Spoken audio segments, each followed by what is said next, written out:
তো ফাইনালি আমরা গিয়েছিলাম রসকুণ্ডুতে। রসকুণ্ডু থেকে ফিরছি, ফেরার পরতে সেই কিছু ভিডিও তোমাদের সামনে তুলে ধরলাম। বাইকে আসছি, বাইকে আমার বন্ধুরা আছে, আমি আছি।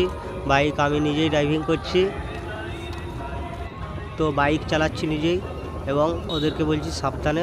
তো বন্ধুরা, যদি আমার ভিডিওটা ভালো লাগে অবশ্যই লাইক করে পাশে থাকবেন এবং সাবস্ক্রাইব করে চ্যানেলটি বেল আইকন বাজিয়ে দেবেন, তাহলে সব ভিডিও পাবেন আমার, না হলে পুরো ভিডিও পাবেন।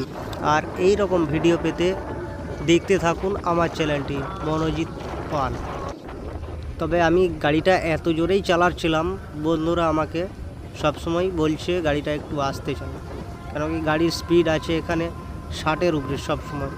আর আমার গাড়িটা খুবই ছোট, বাইক হলেও বাইকের মধ্যেও পার্থক্য থাকে। তো আমার বাইকটা হিরো HF ডিলাক্স। তো বাইকে আমরা 3 জন আছি, আমাকে নিয়ে 3 জন। তারপরে এই কাকাটা আমাদের দিকে তাকায় এবং কিছু বলেনি, দেখে।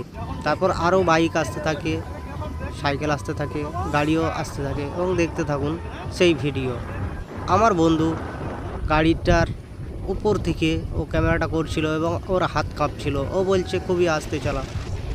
আমি কিন্তু শুনিনি, আমি বলছি না, একটু গাড়িটা জোরেই চালাচ্ছিলাম। আর দেখবেন একটা টোটো, একটা 4 চাকা ছিল, তার মধ্যিখান দিয়ে বেরিয়ে গেছি, তখন স্পিড ছিল 70। এখনই দেখতে পাবেন সেই মুহূর্তটা। আর ওখানে একটা দুর্ঘটনার ভয় ছিল, কিন্তু কি আমি বাইকটা বেশ কন্ট্রোল করেছিলাম সেইখানটাতে। দেখতে থাকুন, এইবার সেই ঘটনাটার সম্মুখীন হতে যাচ্ছি, এই যে এইখানটাতে।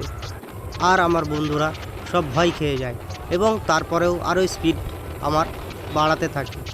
তাই বন্ধুরা সবাই সাবধানে গাড়ি চালাবেন, কারণ কি দুর্ঘটনা হতে সময় বেশিক্ষণ লাগে না, সেকেন্ডের মধ্যে দুর্ঘটনা ঘটতে পারে।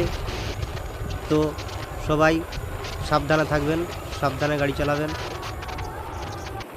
তারপর বন্ধুদেরকে বলছিলাম আর কোথাও যাব না, আর এক জায়গায় বেড়াতে যাওয়ার কথা ছিল, সেইটা আমাদের চন্দ্রকোনাতে। আমরা ততক্ষণে পৌঁছে গিয়েছিলাম বনকাটায়। বনকাটা থেকে সামান্য একটু গেলেই ওইদিকে একদম গাছতলা পেয়ে যেতাম, কিন্তু বন্ধুদেরকে আমি বলি যে আমি যাব না, এখানটা নেড়োকোপা। এরপর এখান থেকেও আমরা আস্তে করে বেরিয়ে যাই। এইখানেও একটা দুর্গা মণ্ডপ আছে, তো আমরা গিয়েছিলাম দুর্গা মণ্ডপ দেখতেই। মন্দির, বাবা বসন্ত রায়ের মন্দিরের ছবিও আমার কাছে আছে, দেখতে